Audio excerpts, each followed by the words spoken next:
자, 안녕하십니까. 팡슈타인입니다. 오늘은 어떤 걸 조금 해볼까 이제 생각을 좀 하다가 요새 학교에서 이제 코로나 때문에 밖에도 못 나가고 있는데 수업 준비나 이런 컨텐츠에 관련 교육과 관련된 거를 하나 찍자라고 이제 생각을 해서 중학교 1학년 가장 처음에 이제 어떤 단원이 있냐면 우주도 아니고 지구계, 지구에 대한 얘기가 좀 나옵니다. 땅덩어리 얘기가 나오는데 우리가 살고 있는 그 지구에 대한 얘기를 그냥 이야기다. 제가 그냥 간단하게 심도 깊진 않지만 아름다운 지구를 보면서 좀 썰을 풀어보는 것으로 해보겠습니다. 지구를 지구계라고 하는데 계라고 하는 것은 서로 이제 연관되어 있는 것들이 상호작용하는 것들이 여러 가지 모여가지고 뭉쳐 있는 것을 이제 계, 영어 시스템이라고 합니다.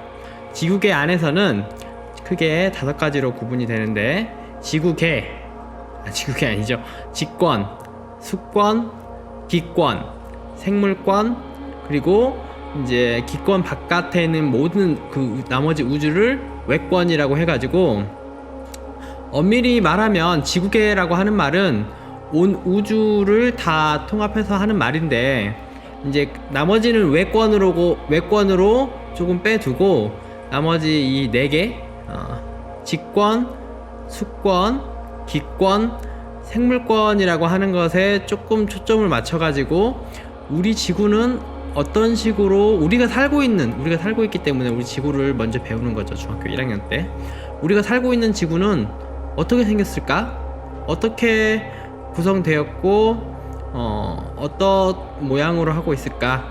그리고 우리가 살고 있는 이 지구 안에서는 어떤 일들이 벌어져 있는가에 대한 내용이 간단하게 첫 단원에서 얘기를 나오는데요. 그러니까 이제 우리 지구를 보통 얘기를 한다면 이렇게 보이는 것처럼 지구가 둥그렇게 땅덩어리를 직권이라고 하고 이 파란 곳 있죠? 파란 곳을 수권이라고 하고 이 흰색 보이나요? 흰색 구름과 같은 것들 이러한 대기층들을 기권이라고 하고 생물권은 이제 여기서 표면에서만 본다 그러면 저 녹색 보이죠? 녹색은 이제 울창한 숲이 있는 그러한 곳이라고 볼 수 있겠죠. 식물도 마찬가지로 생물의 일종이니까 생물권이 표면에 그냥 보인다라고 볼 수 있겠습니다. 그래서 바깥에서 이 지구본으로 이제 관찰을 할 때 직권, 수권, 기권, 생물권이 다 관찰할 수가 있죠. 외권은 이런 수많은 은하들이 외권이라고 치고 그렇다면 이제 그 중에서 직권만 이제 하나씩 본다 그러면 지구의 땅은 어떻게 될까요? 지구 안쪽에 있는 지구 표면 안쪽을 관찰할 수 있는 방법은 어떤 방법들이 있을까요? 우리가 택배가 왔는데 택배에 있는 안에 있는 물건을 꺼내려면 물건에 대해서 알아보려면 어떤 방법을 쓰냐면 보통은 박스를 뜯어보죠. 그것처럼 지구도 안쪽을 조사해 보려면 지구 안쪽을 뜯어보는 게 가장 직접적인 방법이 될 수 있습니다. 직접적으로 우리가 군대에 있을 때 많이 했던 삽질을 하는 거죠.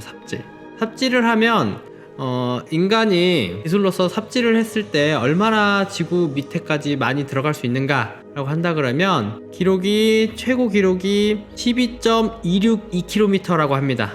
러시아가 이제 땅굴 파기 기술이 가장 발달되어 있다라고 하는데 가장 밑으로 들어간 깊이가 12.262km라고 얘기합니다. 보통 지구 반지름을 대략 6,400km라고 하면 직접적인 방법으로는 지구 안쪽에 모든 그것을 다 들어가서 실제적으로 뭐가 들어있는지 알 수 있는 방법은 직접적인 삽질로는 하기 어렵다라는 게 지금 현재 기술이고요. 그렇다면 우리 지구 내부의 구조를 어떻게 알아볼 수 있을까라고 생각한다면 만약에 꺼낼 수 없는 상자 안에 어떠한 물건이 들어있을 때 그 물건이 무엇일까에 대한 것을 알아낼 때 하는 방법이 맨 처음에 두드려 보거나 때려 보거나 흔들어 보거나 그러한 방법을 쓰죠. 지구 안에 있는 구조를 파악할 때도 그와 비슷합니다. 바로 이제 지진파, 우리가 지진이라고 한다 그러면 최근에 포항에서 나타났던 그런 지진들 때문에 조금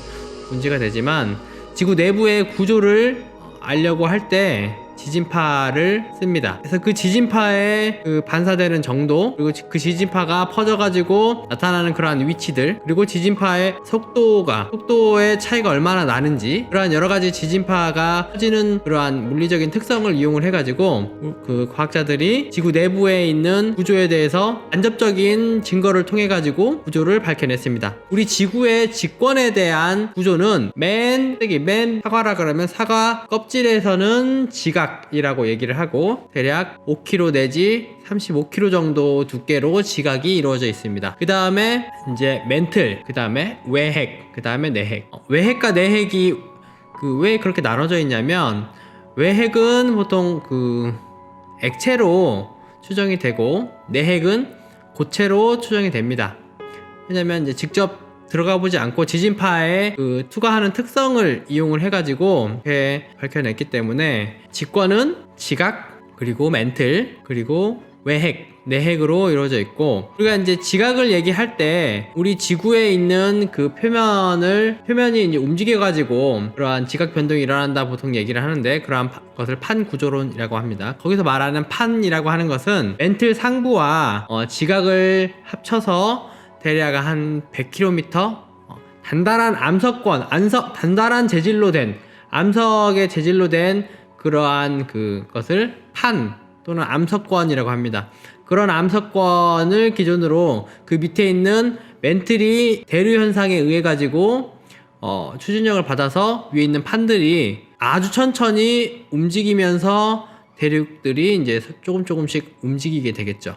그런 것들을 판 구조론이라고 하고, 우리 지구가 지금도 멈춰있는 게 아니라, 땅이 멈춰있는 게 아니라 아주 느리지만 조금씩 움직인다라고 하는 거죠. 그 다음에 이제 수권은 크게 보면은 이렇게 지구본만 봐도 가장 많은 게 바다죠. 지구의 대부분의 물은 바다의 해수 형태로 나타나 있고요. 그 다음에 이제 빙하, 그리고 지하수, 하천, 그리고 그러한 것들로 수권은 이루어져 있습니다.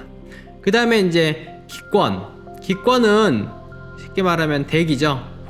우리 지구에 있는 공기들 대부분이 이제 질소로 되어 있고, 실은 수권의 물이 이제 기화가 돼서 수증기가 돼서 기권에서 되고, 그 기권에서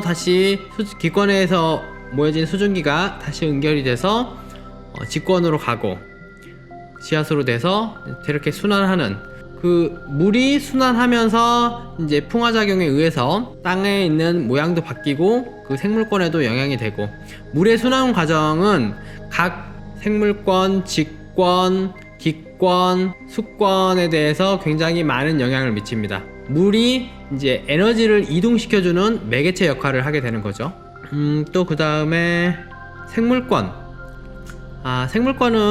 다양한 생물들, 식물이라고 하는 것은 생산자가 되겠죠. 먹이가 되는 그러한 것들, 그 먹이를 다시 먹는 기체들, 생물권, 생산자 또는 그것을 먹고 초식동물이 먹고 소비자, 그 초식동물 다시 육식동물을 먹고, 그리고 이제 동물들이나 식물이 죽으면 다시 유기화시켜서 직권으로 돌려보내는 분해자까지 굉장히 많은 생물들이 살아가게 되고 있죠. 지구 안에서는 그러한 것을 통틀어서 인간도 역시 마찬가지로 생물권의 한 부분이라고 할 수 있겠죠. 그래서 이 지구계 시스템 안에서 수권, 직권, 생물권, 직권, 수권, 기권, 생물권, 그리고 외권에서는 달에 인력이 작용해가지고 조수간만의 차가 일어난다든지, 아니면 태양에서의 우리 지구에 있는 모든 생물권들이 근원적인 에너지는 거의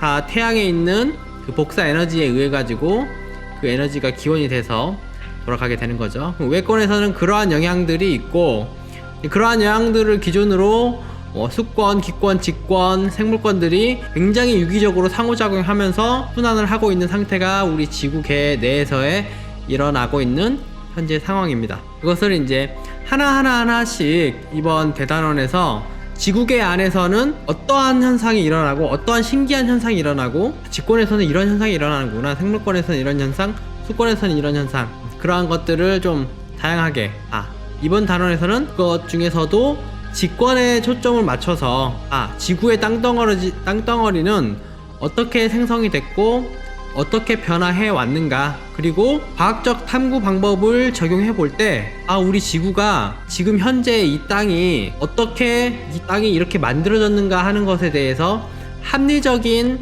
그런 결과를 낼 수 있는 그러한 이론들은 뭐가 있을까, 어떻게 생각하고 어떻게 해석을 하면 저렇게 할 수 있었을까, 그 과정으로서의 재미를 찾아가면 조금 더 재미있지 않을까, 그렇게 생각을 해봅니다.